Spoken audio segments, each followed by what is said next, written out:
여러분, 오늘 밤은 조금 색다른 이야기를 다뤄볼 거예요. 맥주에 대해 말이죠. 하지만 우리가 냉장고에서 꺼내 마시는 그런 맥주가 아니에요. 오늘 밤 우리가 이야기할 것은 고대 이집트의 맥주입니다.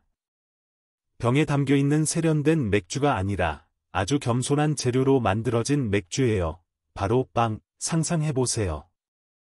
아마 이 시간 여행을 떠나기 전에 미소를 지을 수밖에 없을 거예요. 빵으로 만든 맥주라니?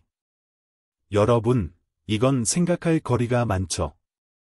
자, 편안히 앉기 전에 잠시 영상을 좋아요 눌러주시고 구독도 해주세요. 하지만 제가 하는 일을 진심으로 좋아하신다면요. 이건 거의 맛볼 수 있는 역사예요. 여러분의 위치와 현재 시간을 댓글로 남겨주세요.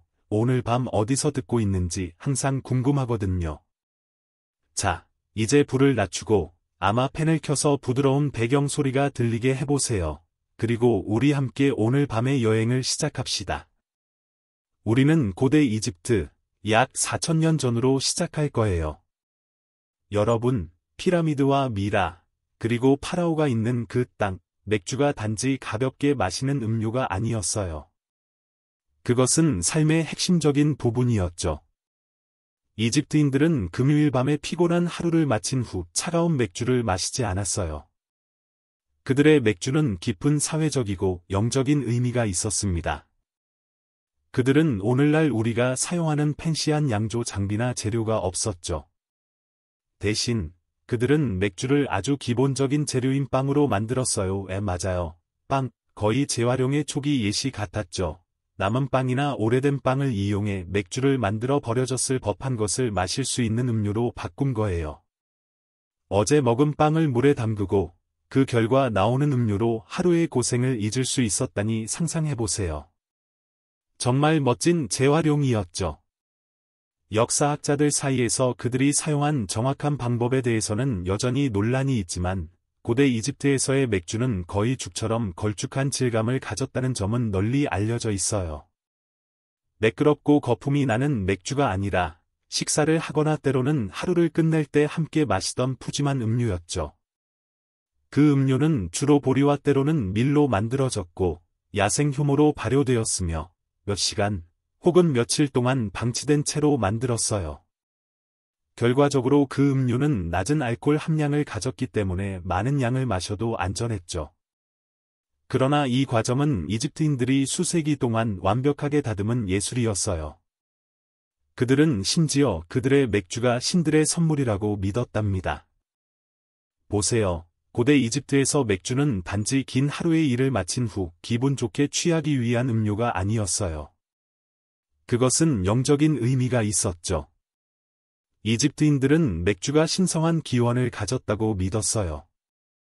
사실, 그들은 맥주를 신들의 선물로 여겼으며, 특히 출산, 사랑, 그리고 물론 음악과 춤과 관련된 여신 하토르에게서 온 것으로 여겼습니다. 그녀는 분명히 파티를 잘 여는 분이었죠. 하토르는 인류에게 맥주를 선물했다고 전해지며, 맥주는 종교적 축제, 의식, 그리고 의례 중에 소비되는 신성한 음료로 변모했습니다. 하지만 우리 너무 앞서가지 말고 왜 맥주가 이집트 사회에서 이렇게 중요한 존재가 되었는지 이해하려면 양조의 기원부터 살펴봐야 해요. 맥주는 단지 쾌락이나 취함을 위한 것이 아니었어요. 맥주는 일상생활의 필수적인 부분으로 여겨졌습니다. 맥주를 한 컵의 식사로 생각해 보세요. 일반 이집트인들에게 맥주는 그들의 식단에서 필수적인 부분이었으며 특히 귀족들만 마시던 와인보다 훨씬 더 중요했죠. 노동자 계층, 특히 노동자들은 맥주를 자주 마셨고 이는 영양을 보충하기 위해 종종 물이나 음식을 대신하여 소비되었어요. 맥주는 칼로리가 높고 영양소가 풍부하며 긴 작업 시간 동안 기운을 북돋아 주었죠. 역사학자들은 맥주가 처음에는 보리만으로 만들어졌는지 아니면 밀과 같은 다른 곡물이 포함되었는지에 대해 여전히 논의하고 있지만 한 가지 확실한 것은 맥주가 이집트 문화에서 중요한 부분이었다는 것입니다. 집에서 양조했든 전문 양조장에서 대량으로 생산되었든 맥주는 어디에나 있었어요. 그것은 단지 일반 사람들을 위해 양조된 것이 아니었어요. 신들을 위해서도 양조되었죠. 특별한 맥주가 죽은 자의 무덤에 제공되어 그들이 안전하게 사후 세계로 가도록 도왔습니다. 이 신성한 음료는 이집트인들을 그들의 다음 생으로 인도하며 지하 세계를 여행하는 동안 그들에게 힘을 실어주었죠. 이집트인들의 일상적인 삶에서 맥주가 얼마나 중요한 존재였는지 상상하기 어려운 일이에요. 그들의 문명이 매일 마시는 음료를 단지 음식뿐만 아니라 신성과의 영적 연결로 여겼다고 생각해 보세요.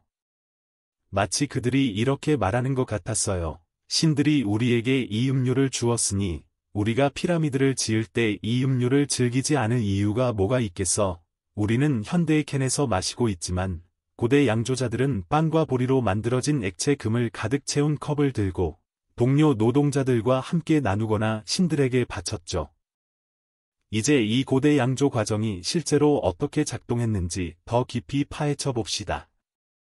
빵에서 맥주로의 변화는 단순한 일이 아니었어요. 여러 단계의 과정이었고 약간의 창의력도 필요했습니다. 이집트인들은 오늘날 우리가 사용하는 고급 양조 탱크나 온도 조절이 가능한 환경을 갖추고 있지 않았어요. 대신 그들이 가진 것은 훨씬 더 기본적인 것, 바로 빵이었습니다. 그런데 이 빵은 우리가 일반적으로 아는 그런 빵이 아니었죠. 그것은 거칠고 발효되지 않은 밀가루로 만든 밀가루 덩어리였으며 걸쭉하고 영양가가 풍부한 음료에 딱 맞는 재료였습니다. 우선 이집트인들은 보리나 때로는 밀로 만들어진 빵을 준비했어요. 그 빵은 부수거나 갈아서 거친 밀가루로 만들었고 이 밀가루는 물과 섞여 반죽처럼 걸쭉한 혼합물이 되었죠. 이 혼합물은 발효되었는데 처음에는 의도적으로 발효된 건 아니었겠지만 결국 이집트인들은 공기 중의 자연 효모가 그 눅눅한 반죽을 맥주로 변하게 만든다는 사실을 알아냈어요. 이 과정은 결코 빠르지 않았습니다. 그 빵 혼합물은 가끔 며칠 동안 발효되었고 그 결과 두껍고 점성이 있는 액체가 되었어요. 이 액체는 우리가 오늘날 말하는 맥주와는 조금 달랐지만 알코올 함량이 있었고 많은 영양소를 포함하고 있었죠. 발효 과정은 이 고대 이집트 맥주가 만들어지는 마법의 핵심이었고 그 과정은 오늘날 우리가 사용하는 빠른 양조 과정보다 훨씬 더 시간이 걸렸어요. 발효가 진행되면서 빵은 거품이 일고 곡물이 섞인 혼합물로 변했고 그 혼합물은 결국 걸러졌습니다. 그 결과로 나온 음료는 두껍고 흐리며 시큼하고 효모 맛이 났죠. 역사학자들은 이 음료가 단지 액체로 마셨는지 아니면 이집트인들이 그 고형물을 모두 먹었는지에 대해 여전히 논의하고 있어요. 일부는 그 고형물이 죽처럼 먹혀졌을 수 있다고 제안하기도 하죠. 이렇게 되면 맥주는 단순한 음료가 아니라 더 많은 영양을 제공하는 완전한 식사가 된 셈이었어요. 어쨌든 이것은 상쾌한 라거 맥주가 아니었어요. 두껍고 든든한 따뜻한 수프처럼 먹었던 음료였죠. 사람들은 그것을 대량으로 마셨고 그것은 일상생활과 신성한 의례에서 필수적인 부분이 되었어요. 이것은 단순한 퇴근 후 음료가 아니었어요. 맥주는 종종 숟가락으로 먹었고 오늘날 상상할 수 있는 그런 빠르게 마시는 음료와는 달랐어요.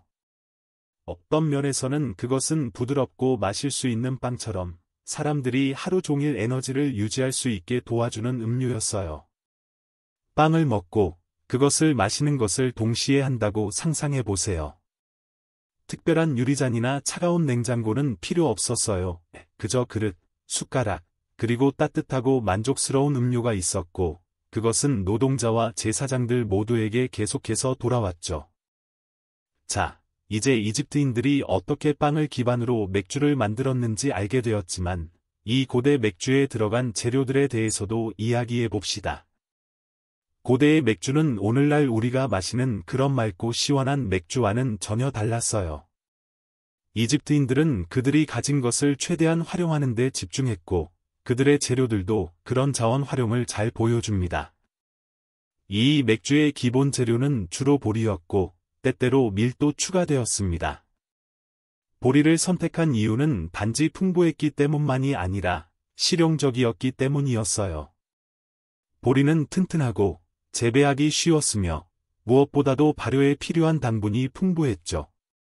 이집트인들은 오늘날 우리가 사용하는 정제된 설탕이나 몰트 추출물을 갖고 있지 않았어요. 대신 그들은 보리와 밀에 자연적으로 존재하는 당분을 사용했고, 이 당분들이 공기 중에 떠있는 야생 효모와 결합되면서 그들의 간단한 혼합물을 훨씬 강력한 것으로 변하게 만들었죠.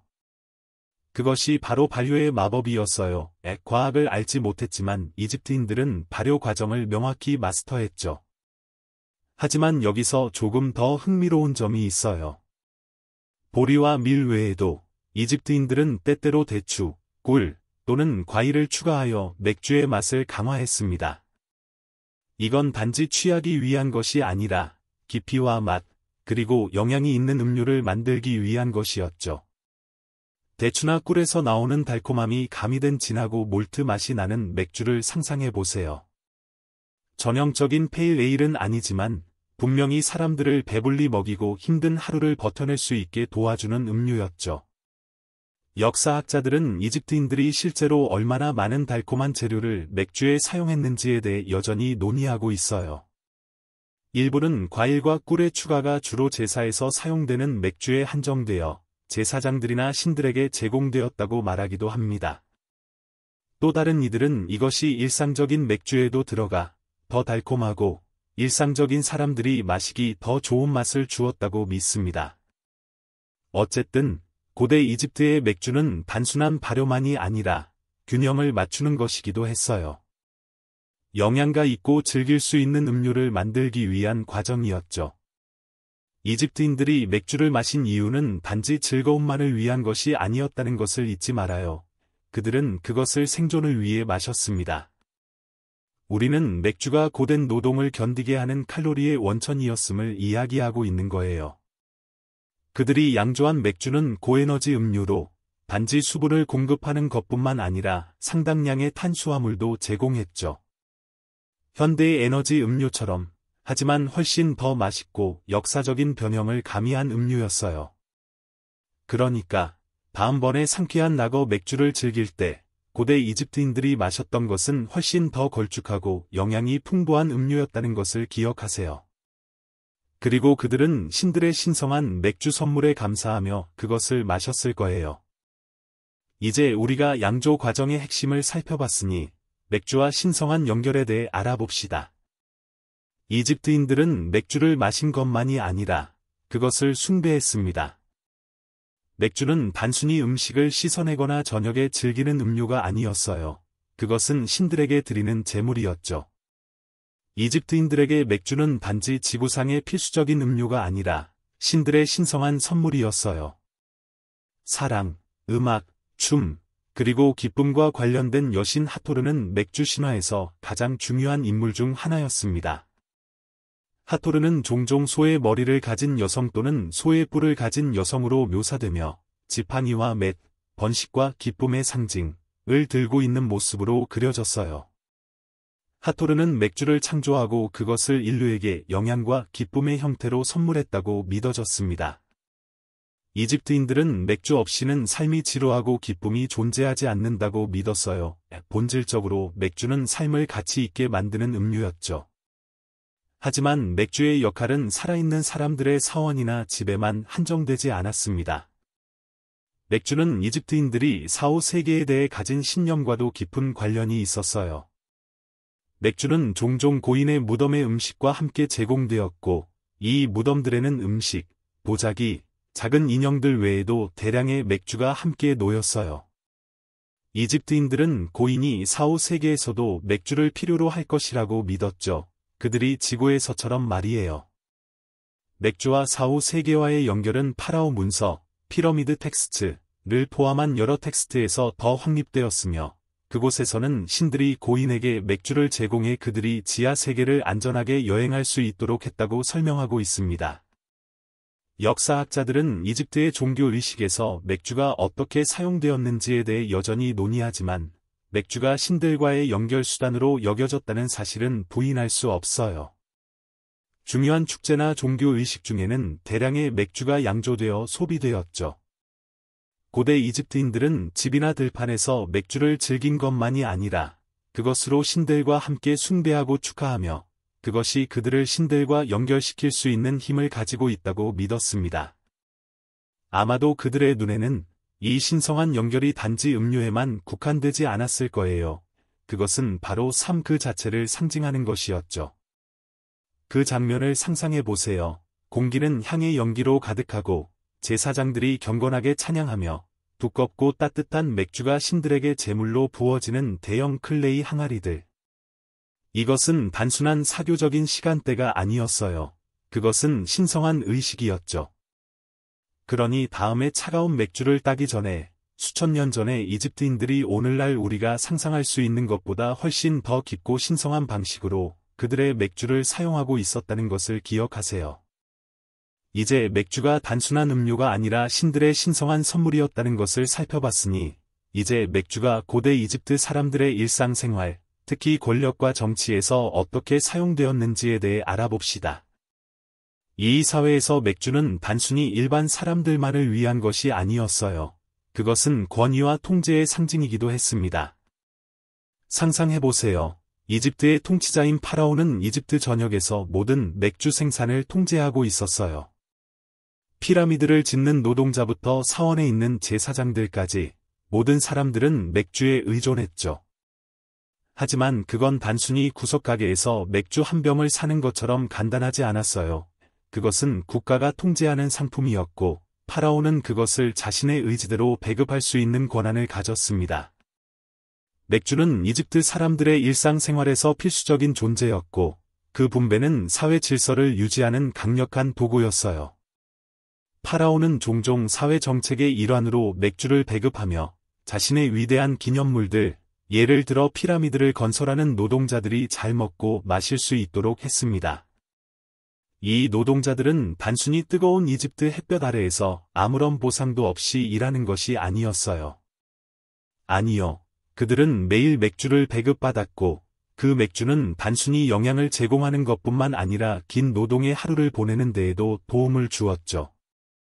흥미로운 점은 파라오가 그 노동자들에게 맥주를 제공한 이유가 단순히 자비로운 통치자였기 때문만은 아니라는 것입니다. 맥주를 배급함으로써 그는 충성을 보장하고 노동자들의 사기를 높일 수 있었습니다. 이것은 결국 그가 노동력을 통제할 수 있게 해주었고, 나아가 국가 자체를 통제할 수 있게 했습니다. 이런 의미에서 맥주는 정치적 도구가 된 것이었죠. 그것은 대중을 통제하는 수단이었고, 특히 힘든 일을 하는 노동자들이 행복하고 계속해서 파라오의 위대한 비전을 향해 일하도록 만들기 위한 방법이었습니다. 역사학자들은 맥주가 단순히 생계를 위한 것인지 아니면 파라오의 권력을 유지하는 더 직접적인 정치적 기능을 했는지에 대해 여전히 논의하고 있습니다. 일부는 파라오가 맥주 배급을 충성도를 보상하거나 규칙을 어긴 사람들을 처벌하는 수단으로 사용했을 수도 있다고 제안합니다. 고대 이집트 정치에서 맥주의 역할이 얼마나 큰지 우리는 정확히 알 수 없지만 확실한 것은 맥주가 단순한 음료 그 이상이었다는 것입니다. 맥주는 권력의 도구였고 파라오들이 제국을 원활하게 운영할 수 있도록 한 방법이었죠. 자, 상상해 보세요. 뜨거운 햇볕 아래에서 일하는 노동자로서 파라오의 창고에서 매일 배급되는 걸쭉하고 영양이 풍부한 맥주를 받는 장면을 마시는 동안 갈증을 해소하는 것뿐만 아니라 일을 계속할 수 있는 에너지를 얻는 것처럼 느껴집니다. 어떤 면에서는 그 겸손한 맥주 한 잔이 손에 쥔 조각만큼이나 중요했어요. 그것은 당신의 생명선이자 보상이었고 당신이 일하는 땅을 지배하는 강력한 파라오와의 연결이었죠. 그 당시 맥주가 가진 권력은 바로 그런 것이었어요. 사람들을 육체적으로 유지시켜줄 뿐만 아니라 정치 시스템을 유지시켜주는 음료였죠. 이제 우리는 화려한 궁정과 왕실 정치에서 잠시 벗어나 고대 이집트 맥주 문화의 또 다른 측면에 대해 집중해 보겠습니다. 바로 오늘날 우리가 여전히 경이롭게 생각하는 위대한 기념물들을 만든 노동자들입니다. 여러분은 아마 피라미드를 노예들이 만들었다는 흔한 신화를 들어본 적이 있을 것입니다. 하지만 실제로 대부분의 노동자들은 숙련된 노동자들이었고 장인들이었죠. 그리고 그들이 이 뜨거운 이집트 태양 아래에서 긴 시간 동안 힘든 일을 할 때 무엇이 그들을 지탱했을까요? 바로 맥주였습니다. 맥주는 단순한 사치나 가끔의 간식이 아니었어요. 그것은 노동 계급의 주식이었습니다. 그것은 그들의 매일의 영양 공급원이었으며 종종 많은 양이 식사의 일부분으로 소비되었죠. 이제 여러분이 그 노동자 중 한 명이 되었다고 상상해 보세요. 새벽에 일어나 더운 날씨에서 몇 시간 동안 힘든 육체 노동을 하며 지칩니다. 하지만 시간이 지나면서 걸쭉하고 푸짐한 맥주 한 그릇이 당신의 작업 현장으로 배급되어 계속 일을 할 수 있는 에너지와 체력을 제공합니다. 그것은 단순한 음료가 아니었어요. 그것은 당신의 연료였죠. 역사학자들은 맥주가 노동자들에게 단순히 영양 공급원이 아니라 보상의 한 형태로 제공되었다고 믿고 있습니다. 이 노동자들은 종종 현금을 대신해 음식, 맥주, 기타 생필품으로 보수를 받았죠. 맥주의 칼로리 밀도를 고려할 때 그것이 그들의 일일 섭취의 중요한 부분이 된 것은 자연스러운 일이었어요. 맥주는 일종의 에너지 음료 역할을 하여 노동자들이 무덤, 사원, 피라미드를 건설하는 데 필요한 힘든 일을 계속할 수 있게 도와주었죠. 노동자들은 빠른 점심 휴식과 시원한 아이스티를 마시는 사치도 없었어요. 그들에게는 맥주가 있었죠. 여기서 흥미로운 사실이 있습니다. 역사학자들 사이에서 여전히 논의되는 부분인데요. 노동자들에게 실제로 맥주는 얼마나 제공되었을까요? 일부 추정에 따르면 노동자들은 하루에 최대 5리터의 맥주를 받았다고 합니다. 이는 그들을 충분히 유지하기에 충분한 양이었죠. 실제로 맥주는 이 노동자들에게 그렇게 중요한 존재였기 때문에 맥주 소비는 그들의 노동자로서의 정체성과 얽히게 되었습니다. 오늘날 우리가 생각하는 일하는 모습과 얼마나 다른지 상상해보세요. 그 당시에는 맥주 한 잔 없이는 일과가 완성되지 않았던 거죠. 건설 노동자가 물 대신 맥주를 마신다는 것이 우리에게는 이상하게 느껴질 수 있지만 고대 이집트에서는 그것이 완벽하게 이해가 갔습니다. 맥주는 나일 강의 물과 달리 종종 오염될 수 있었죠. 마시기에 안전했습니다. 그것은 단지 수분 공급이 아니라 칼로리와 영양소의 중요한 원천이었죠. 그것은 단순한 음료가 아니라 노동자들의 도구 상자에서 중요한 부분이었어요. 맥주, 그 단순하고 겸손한 음료가 인간 역사에서 가장 경이로운 구조물 중 일부를 만드는 데 중요한 역할을 했다는 사실이 정말 흥미롭죠. 역사학자들은 맥주가 노동자들이 소비한 유일한 음료였는지 아니면 다른 액체도 함께 마셨는지에 대해 여전히 논의하고 있습니다. 일부는 노동자들이 수분을 보충하기 위해 물과 맥주의 혼합물을 마셨을 것이라고 추정하는 반면, 다른 이들은 맥주가 대부분의 노동자들에게 주요 액체였다고 주장합니다. 어쨌든 중요한 사실은 맥주가 그들의 일상적인 루틴에서 중요한 부분이었고, 뜨거운 햇볕 아래에서 긴 시간을 보내는 동안 그들에게 계속해서 필요한 동반자였다는 것입니다. 이제 맥주가 노동자들의 삶에서 어떤 역할을 했는지 살펴봤으니, 이제 그것이 이집트 사회의식에서 어떤 의미를 가졌는지 더 자세히 알아봅시다. 여러분은 맥주를 친구들과 가볍게 마시는 음료로 생각할 수 있지만, 고대 이집트인들에게 맥주는 그들의 사회생활과 축제에 깊이 뿌리내린 존재였어요. 맥주는 단순한 음료가 아니었어요. 그것은 기쁨, 결속, 그리고 축하의 상징이었죠. 그것이 큰 축제든 작은 사회적 모임이든 맥주는 사람들을 하나로 모으는 중요한 역할을 했습니다. 이제 상상해 보세요. 나일 강 위로 해가 지고 공기는 음악과 웃음소리로 가득 차며 사람들이 모여들어 두껍고 거품이 이는 맥주를 들고 잔을 부딪힙니다. 이집트인들은 맥주를 마시기 위해서만 마신 것이 아니었어요. 그들은 맥주를 마시며 유대감을 쌓고 승리를 축하하며 신들을 경배했습니다. 맥주는 그들의 사회적 모임과 축제에서 중요한 역할을 했고, 이 모임들은 종종 음악, 춤, 그리고 공동 식사를 포함했어요. 그것은 단순히 취하기 위한 것이 아니라 공유된 경험을 만들고 공동체 의식을 형성하는 것이었죠. 고대 이집트에서 가장 크고 중요한 축제 중 일부는 맥주를 중심으로 이루어졌습니다. 가장 유명한 축제는 취한 자의 축제였는데, 이는 사랑, 기쁨, 음악의 여신 하토르에게 바쳐졌습니다. 이 축제에서는 대규모 맥주 마시기가 이루어졌고, 맥주는 며칠 동안 자유롭게 흘러 넘쳤습니다. 사람들은 사원과 공공장소에 모여 신들에게 그리고 서로에게 맥주를 바치며 축제를 즐겼죠. 역사학자들은 취한 자의 축제에 대한 정확한 세부사항을 여전히 논의하고 있지만, 그것이 사람들이 자신들의 동료와 함께 즐기며 인생을 축하하는 시간이었다는 점에는 의문의 여지가 없어요. 어떤 면에서 그것은 하토르의 맥주 선물과 그것이 가져다준 기쁨을 경배하는 방법이었죠. 맥주는 큰 축제에서 중심적인 역할을 했지만, 그것은 또한 더 작은 사회의식에서 매일 함께하는 동반자였습니다. 고대 이집트에서 사람들은 가족과 친구들이 모여 한 잔을 나누는 일이 흔했어요. 긴 하루의 노동 후였든, 특별한 날이었든 상관없이 말이죠. 맥주를 마시는 공동체적 측면은 그들의 사회생활에서 매우 중요한 부분이었습니다. 그것이 가족 식사이든, 더 큰 축제 모임이든 맥주는 항상 함께했죠. 그리고 오늘날의 기준으로 보면 그 맥주는 두껍고 다소 시큼했을지 몰라도 그것은 여전히 사람들을 하나로 묶어주고 기쁨과 유대의 순간을 기념하는 음료였어요. 맥주와 관련된 사회적 의식은 살아있는 사람들만을 위한 것이 아니었어요.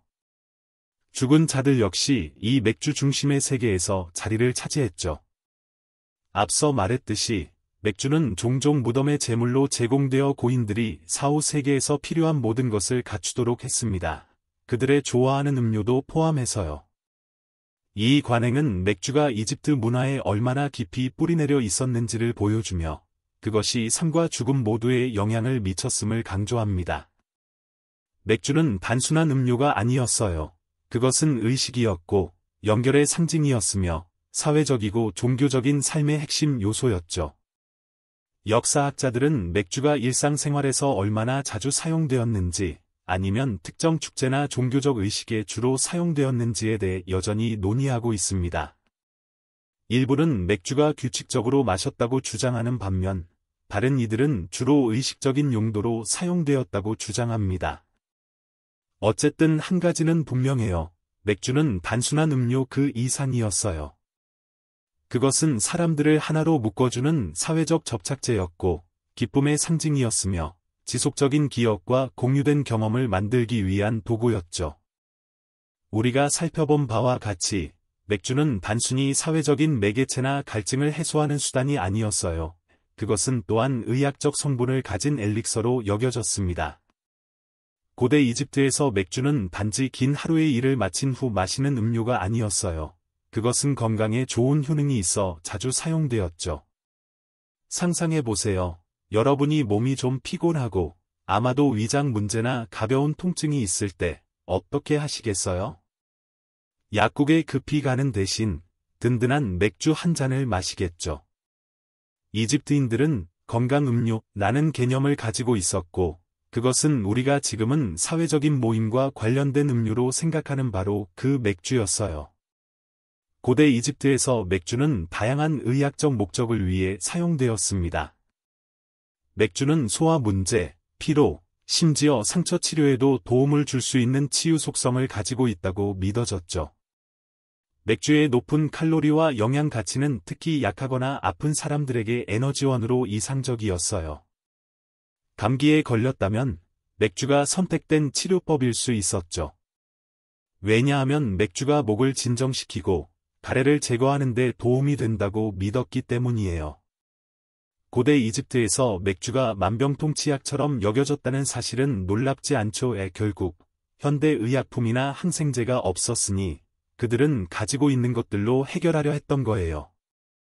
하지만 맥주를 마셔서 기분이 좋아지는 것만이 아니었어요. 맥주를 피부에 직접 바르기도 했습니다.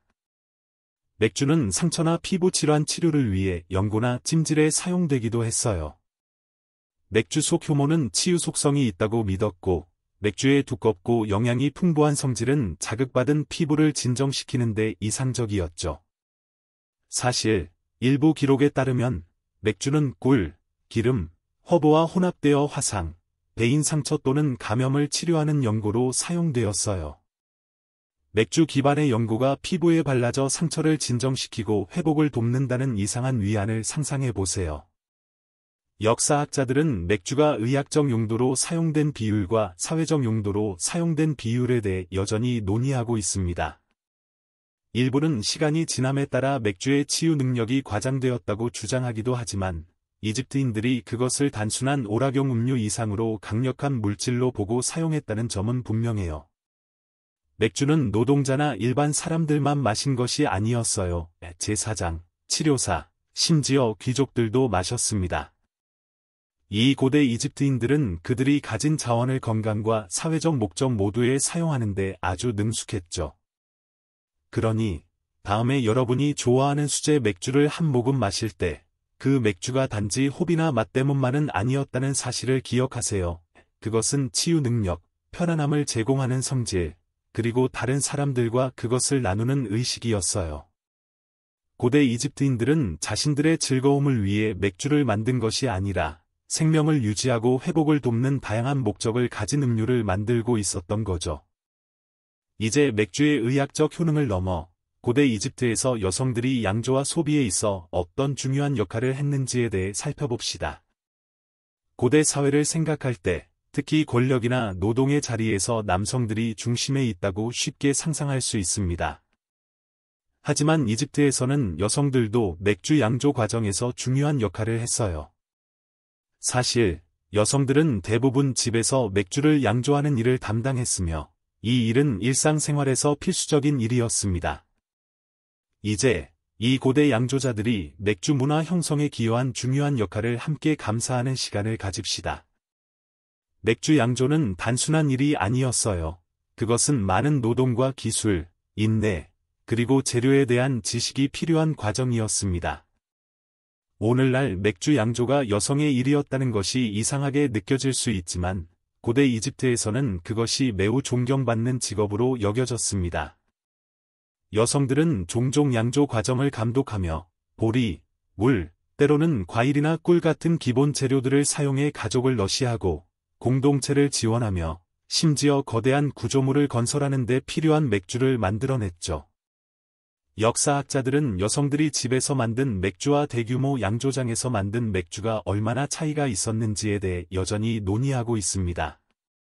일부는 맥주 양조가 주로 여성들이 집에서 하는 일이었고, 그들은 집안일을 관리하는 과정에서 양조 기술을 물려받았다고 주장합니다. 다른 이들은 맥주가 종교적이고 사회적 의식에서 중요한 역할을 하게 되면서 남성과 여성 모두가 운영하는 양조장이 생기고 대규모 양조 작업이 수요를 충족시키기 위해 등장했다고 말합니다. 맥주 양조가 순전히 가정적인 일이었든 아니면 반전문적인 활동이었든 한 가지는 분명해요. 여성들은 맥주 생산 과정의 중심에 있었습니다. 이 여성들의 양조 역할은 고대 이집트 사회에서 흥미로운 부분입니다. 그들은 단순히 가정을 관리하는 것뿐만 아니라 이집트 경제와 문화에서 중요한 부분을 담당하고 있었죠. 맥주는 이집트 생활에서 너무나 중요한 존재여서 그것은 단지 음료가 아니라 가족 식사, 종교 의식, 그리고 사회적 모임에서 나누는 공동의 경험이었어요. 그리고 여성들은 그 맥주가 계속 흐르도록 이끄는 역할을 했습니다. 이제 흥미로운 점은 맥주 양조가 이집트에서 여성들과 연관이 있었던 것에 비해 여성들이 맥주를 소비하는 방식이 남성들과 조금 달랐다는 점입니다. 여성들은 종종 맥주의 주요 소비자였으며 특히 더 작은 가족 중심의 환경에서 그랬습니다. 그러나 더 크고 공식적인 의식이나 사회적 모임에서는 남성과 여성 모두 맥주 마시기 의식에 참여했습니다. 하토르 여신은 종종 소의 머리를 가진 여성이나 지팡이를 들고 있는 여성으로 묘사되며 맥주의 수호신으로 여겨졌습니다. 그녀는 축제와 연회에서 자주 불려졌고 그녀의 여성과 맥주와의 연관은 그 음료가 단지 사원이나 왕궁의 남성들만을 위한 것이 아니라 특히 축하와 경배의 신성한 의식 중의 여성들에게도 해당된다는 것을 분명히 해줍니다. 그러므로 고대 이집트에서 맥주는 남성과 여성이 함께 양조하고 소비하면서 공동체와 신에게 연결된 공유된 관계를 촉진한 연대의 상징이었습니다. 고대 이집트 맥주 문화에 대한 여정을 계속하면서 이제 맥주가 어떻게 이집트의 국경을 넘어 널리 퍼져나갔는지에 대한 흥미로운 세계로 전환해 봅시다. 고대 시대의 맥주가 글로벌 제품이라고 생각하지 않을 수도 있지만 맥주는 이집트와 인접한 문명들 간의 무역에서 중요한 역할을 했습니다. 사실 고대 이집트인들은 단지 뛰어난 양조자들만이 아니라 능숙한 상인들이기도 했습니다. 그들은 맥주가 금처럼 가치 있는 교환 수단이 될 수 있다는 것을 이해했고, 맥주는 곧 무역 상품이 되어 나일 강을 넘어 널리 퍼졌습니다. 이집트인들은 농업과 양조 기술에 대한 뛰어난 지식을 바탕으로 맥주를 고대 세계의 여러 지역으로 수출했습니다. 특히 메소포타미아, 레반트, 누비아와 같은 지역으로 맥주가 거래되었습니다. 사막을 지나고 지중해 연안을 따라 이어지는 무역로는 이집트의 맥주가 먼 곳의 상인들에게 전달되는 길을 열었습니다. 흥미로운 점은 맥주가 단순한 음료가 아니라 이집트 문화의 일부였다는 것입니다. 맥주는 고대 사람들 간의 연결고리로 작용하며 이집트인들이 자신의 맥주를 수출하면서 그 대가로 은, 주석, 구리와 같은 귀중한 상품을 가져왔습니다. 닐 상품은 이집트 사회를 강화하는 데 사용되었습니다. 역사학자들은 맥주가 얼마나 널리 거래되었는지에 대해 여전히 논의하고 있습니다. 일부는 맥주가 고급 상품으로 거래되어 다른 사회의 엘리트들이 소비한 것이라고 주장하는 반면, 다른 이들은 맥주가 여러 지역의 사람들이 일상적으로 소비하는 일반적인 거래 품목이었다고 믿습니다. 심지어 맥주가 고대 그리스와 로마 제국으로도 수출되었다는 증거가 있으며, 그들은 맥주 양조 기술에 자신들의 변형을 가미했습니다. 그러나 이집트인들은 여전히 세계 맥주 무역을 형성하는 데 가장 영향력 있는 문화 중 하나로 남아 있었습니다. 맥주는 또한 이집트 경제에서 중요한 역할을 했습니다. 대규모 양조장에서 막대한 양의 맥주가 생산되었기 때문에 맥주는 경제 시스템의 핵심 부분이 되었습니다. 어떤 경우에는 맥주가 화폐의 형태로 사용되었고 상품과 서비스에 대한 교환 수단이 되었죠. 맥주를 많이 가진 사람이 부유한 사람으로 여겨졌고, 맥주 생산을 통제하는 사람은 이집트 경제의 큰 부분을 통제할 수 있었습니다. 파라오에게는 이는 상당한 권력을 쥐고 있다는 것을 의미했죠. 여러분은 이집트에서 멀리 떨어진 곳으로 맥주가 어떻게 운반되었는지 궁금할 수도 있습니다. 냉장고나 현대적인 교통수단이 없었는데 말이죠. 그 당시 맥주는 오늘날처럼 병이나 케그에 담겨서 수출된 것이 아니었어요. 대신 맥주는 종종 큰 점토 항아리나 엠포라에 담겨 운반되었으며, 이러한 용기는 맥주가 긴 여행을 하는 동안 내용물을 보존하는 데 도움을 주었습니다. 맥주는 종종 걸쭉하고 유통기한이 짧았기 때문에 목적지에 도달하면 빨리 소비되어야 했습니다. 그렇지 않으면 맥주가 상하기 전에 즐길 수 없었죠. 그러니 오늘 여러분이 좋아하는 맥주를 한 모금 마실 때 고대 이집트인들이 세계 맥주 무역을 시작한 것에 대해 생각해 보세요. 오늘날 우리가 맥주를 마시는 방식에 영향을 미친 이 간단한 음료액, 빵과 보리로 만든 음료액가 어떻게 고대 세계를 가로지르며 다양한 문화를 연결하고 오늘날 우리가 음료를 즐기는 방식을 형성했는지 상상해 보세요. 이제 맥주의 무역과 경제적 중요성에 대해 살펴봤으니 고대 이집트 맥주 문화에서 가장 흥미로운 측면 중 하나인 맥주가 4, 5세기에서 어떻게 사용되었는지에 대해 알아보겠습니다. 아마 여러분은 4, 5세기에서 맥주요? 정말로? 라고 생각할지도 모르겠어요. 하지만 고대 이집트에서 맥주는 단지 삶에서 마시는 음료가 아니었어요. 그것은 죽은 자들에게 바치는 중요한 제물이었습니다. 이집트인들은 4, 5세계를 굳게 믿었고, 맥주는 죽은 자들의 편안한 여행을 보장하는 중요한 역할을 한다고 여겼습니다. 그렇다면 맥주가 4, 5세계와는 어떤 관계가 있을까요? 이를 하나하나 살펴봅시다. 고대 이집트에서 4, 5세계에 대한 관점에 따르면 죽은 자는 그들이 지하 세계를 여행하는 동안 필요한 음식과 음료, 그리고 모든 편안함을 가져야 했습니다. 파라오, 제사장, 부유한 사람들은 선조들에게 음식, 음료, 때로는 맥주까지 제물로 바쳤습니다. 죽은 자들이 사후 세계를 여행하는 동안 충분한 음료를 제공하기 위해 무덤에 대량의 맥주가 놓였습니다. 이를 통해 그들이 사후 세계에서 겪게 될 어려움들을 이겨내는 데 도움이 되도록 하였죠. 맥주는 이러한 의식에서 중심적인 역할을 했습니다. 파라오 문서, 피러미드 텍스트는 인류에게 가장 오래된 종교적 텍스트 중 하나로 맥주가 어떻게 죽은 자에게 제공되었는지를 설명합니다. 그것은 종종 죽은 자를 기리기 위한 대규모 연회에서 제공되었어요.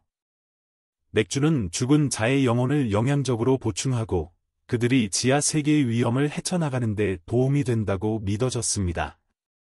가장 오래된 무덤들 중 일부는 빵과 고기 같은 음식 제물 외에도 대형 맥주 항아리들이 함께 봉인되어 고인의 곁에 놓여 있는 것이 발견되었습니다.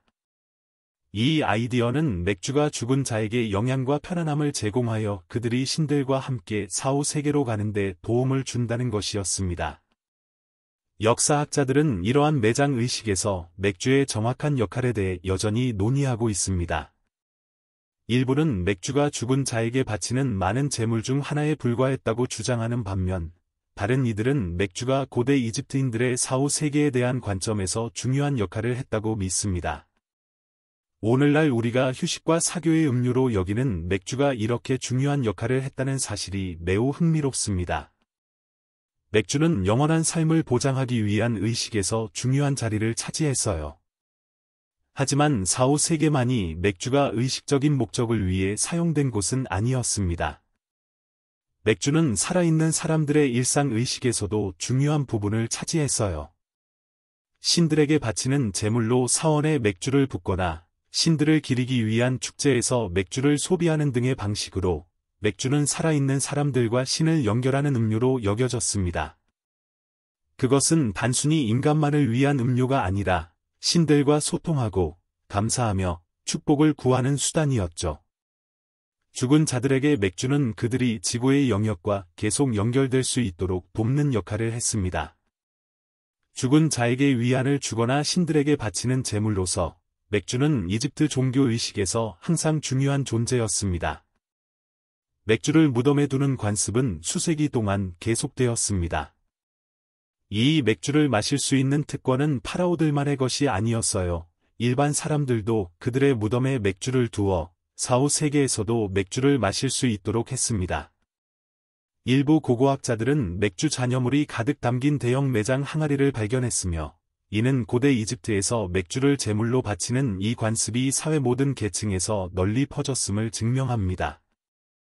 그러니 고대 이집트의 무덤을 걷고 있다고 상상해 보세요. 공기는 향의 냄새로 가득하고 제사장들이 경건하게 찬양하며 빵과 과일 옆에 상징적인 점토 항아리들이 놓여 있는 모습을 볼 수 있습니다.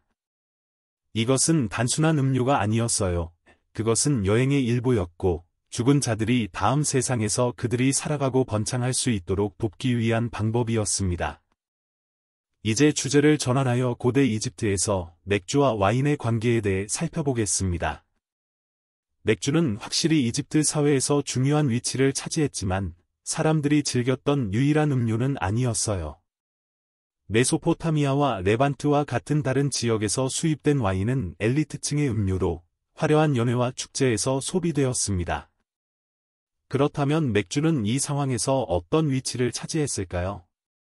와인보다 열등하게 여겨졌나요? 아니면 이집트의 음료 계층에서 그 자체로 중요한 역할을 했을까요? 많은 면에서 맥주는 일반 사람들의 음료로 여겨졌고, 와인은 상류층을 위한 사치로 간주되었습니다. 파라오와 엘리트들은 공식 행사에서 와인을 마시는 것이 더 흔했으며, 맥주는 노동자, 일꾼, 하층민들이 소비했습니다. 하지만 맥주가 단지 와인을 대신하는 음료라고 생각하지 마세요. 맥주는 이집트 문화에 깊이 뿌리내려 있었고, 그 사회적 역할은 와인만큼 중요했습니다. 맥주는 축제와 종교의식에서 소비되었을 뿐만 아니라, 궁전에서 들판에 이르기까지 거의 모든 이집트인의 일상생활의 일부였죠. 역사학자들은 고대 이집트 사회에서 맥주와 와인의 정확한 위치에 대해 여전히 논의하고 있습니다. 일부는 맥주가 널리 소비되고 일상생활에서 중요한 역할을 하므로 더 중요한 음료로 여겨졌다고 주장합니다. 다른 이들은 와인이 더 희귀한 상품이기 때문에 부와 권력의 상징이었다고 말합니다. 이집트인들은 두 음료에 모두 접근할 수 있었지만 맥주가 더 민주적이었다는 점은 의심의 여지가 없습니다. 맥주는 가장 낮은 계층의 노동자부터 가장 높은 제사장들까지 거의 모든 사람들이 소비했죠. 흥미롭게도 와인은 종교의식에서도 사용되었지만 맥주만큼 자주 사용되지는 않았습니다. 와인은 주로 신들과 관련이 있었으며 특히 태양신라는 신이 와인을 마신다고 여겨졌습니다. 하지만 와인이 이집트 의식에서 자리를 차지한 반면 더 많은 양의 맥주가 제공되었습니다. 맥주는 일반 사람들에게 더 쉽게 접근할 수 있었고 대개 지구상의 삶을 기념하는 의식과 축제에서 사용되었으며 와인은 더 신성한 축하 행사에만 사용되었습니다. 잠시 상상해 보세요. 거대한 연회에서 파라오의 테이블에는 호화로운 요리가 가득하고 은잔에 담긴 와인이 흐르고 있습니다. 하지만 거대한 홀 밖에서는 노동자들과 일반 사람들이 자신들의 테이블에 둘러앉아 나무 그릇에 가득 담긴 걸쭉하고 푸짐한 맥주를 마시고 있습니다. 그것은 단순한 음료가 아니었어요. 그것은 계급에 대한 선언이었고 무엇이 이용 가능하고 접근할 수 있는지 각 음료가 각기 다른 맥락에서 얼마나 중요한지에 대한 이야기였죠. 역사학자들은 맥주의 인기가 그 실용성 때문이었는지 아니면 단지 음료 그 이상의 특별한 문화적 의미를 지니고 있었는지에 대해 여전히 논의하고 있습니다. 일부는 그것이 단순히 노동자들에게 영양과 에너지를 제공하는 가장 실용적인 음료였다고 주장합니다. 다른 이들은 맥주가 이집트인들의 땅과 신들과의 연결을 상징하는 음료였다고 믿습니다. 맥주는 일상적인 것과 신성한 것을 모두 연결하는 음료였죠. 어쨌든 맥주는 이집트 문화에서 그 자체로 중요한 위치를 차지했으며 와인과 함께, 그러나 그것만의 독특한 방식으로 말이죠. 고대 이집트 맥주 문화에 대한 여정을 마무리하면서 이제 이집트 양조의 유산이 그들의 시대를 넘어 세상에 어떻게 영향을 미쳤는지 되돌아볼 시간입니다. 이집트 맥주 양조 기술과 전통의 영향은 나일강의 기슭을 넘어선 적이 없었습니다.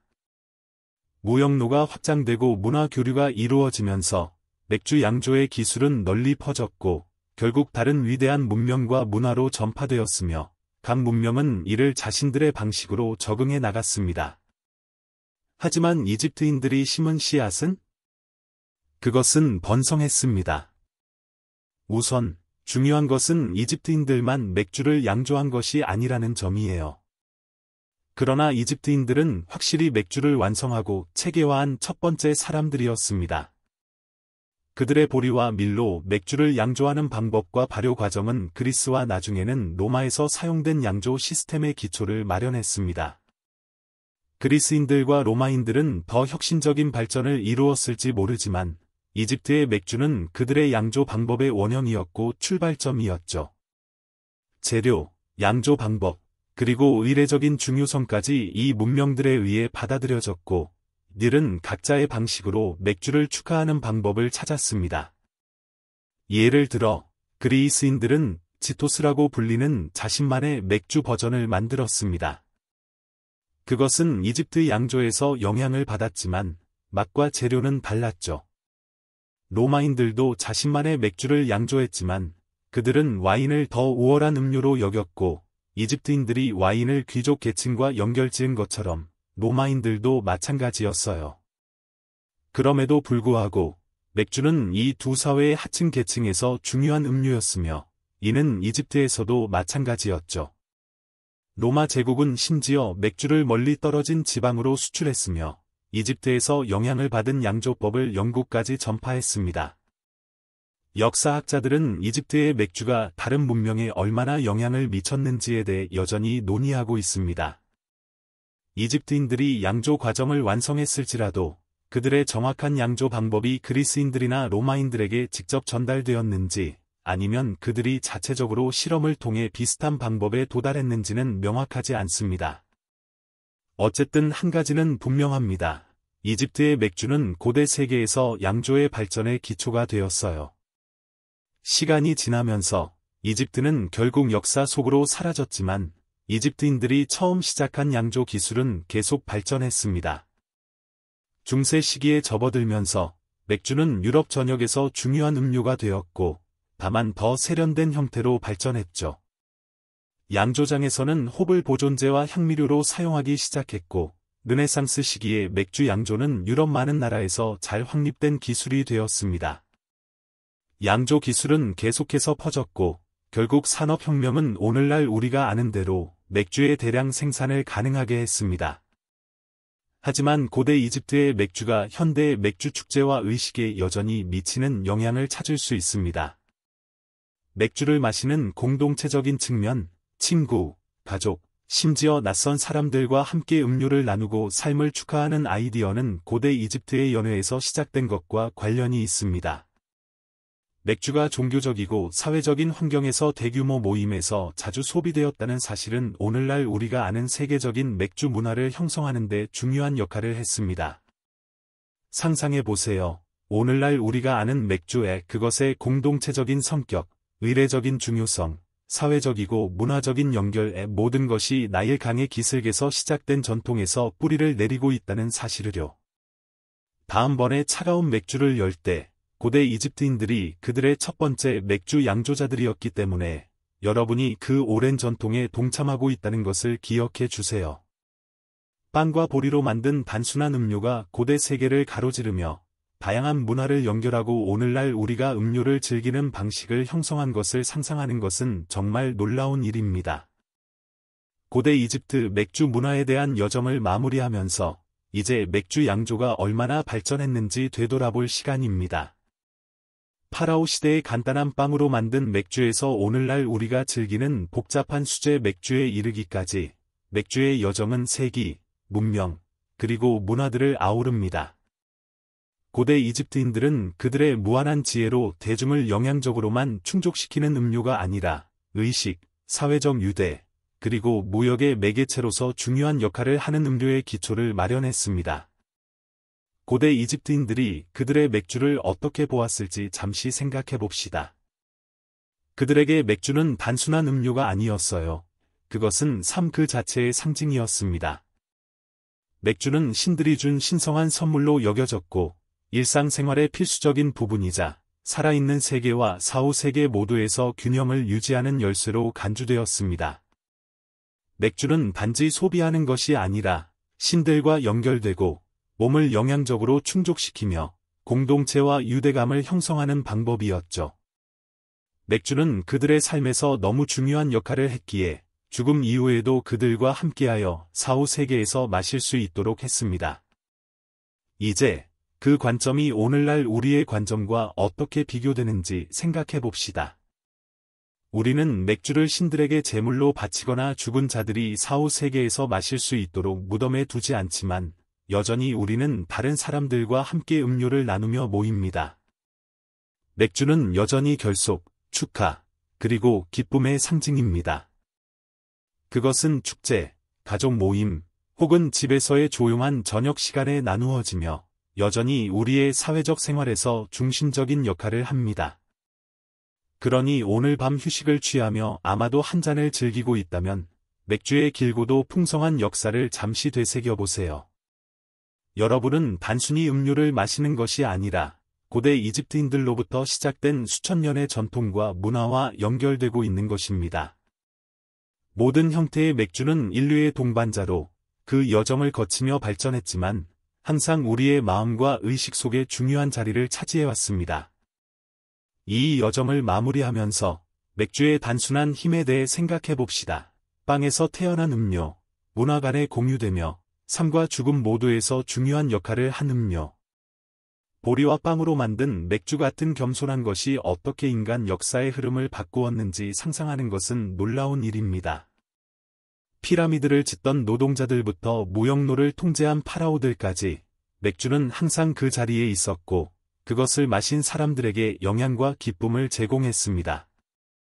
이제 이 고요한 순간에 여러분이 잠에 들기 시작하면서 고대 이집트인들의 맥주는 단순히 그들이 마셨던 음료가 아니라 그들의 존재의 핵심 부분이었고 지구적이면서도 신성한 상징이었다는 사실을 기억하세요. 오늘 밤, 이 고대 음료의 따뜻함, 연회의 웃음, 그리고 오래전에 사라진 이집트인들의 정신이 여러분의 꿈 속에 부드럽게 스며들도록 하세요.